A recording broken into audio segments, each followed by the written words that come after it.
Sinampahan ni Senador Riza Ontiveros ng kasong cyber libel ang testigo laban kay Pastor Apollo Kibuloy na bumaliktad kaugnay ito sa sinabi ng testigo na binayaran lang siya noon kaya siya nagsalita laban kay Kibuloy. Yan ang ulat ni Isaiah Mirafuentes. Wala pong katotohanan yung mga claims ni Senador Riza sa kanyang press con. Ito ang video na kumakalat ngayon online ni Michael Maurilio o mas kilalang alias Rene. Siyang dating witness ng Senado laban kay KOJC Head Pastor Apollo Kibuloy. Pero sa video na ito, binawi niya ang mga sinabi niya noon at ayon kay alias Rene, binayaran lang siya noon.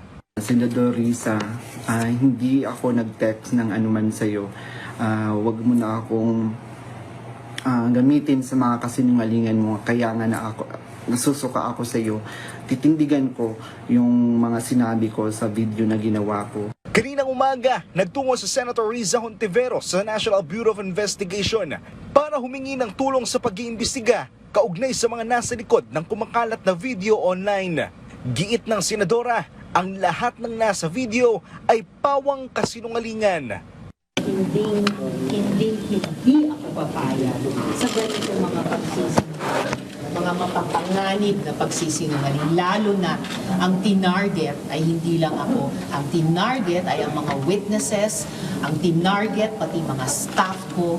Gusto rin niyang paimbestigahan ang ilang mga vloggers na nagpapakalat ng video. Para imbestigahan din sa pamamagitan ng reklamo nyo, yung mga vlogger na pinamumudmod at dinadagdagan pa ang mga kasinungalingang nakalagay sa mga video ni Michael Maurilio. Kabilang po dyan sina Crisette Chu, Jay Sonza, Sasason, Trixie Cruz Angeles, Panat Bay, at iba pa. So abangan po natin ang progress nitong investigasyon.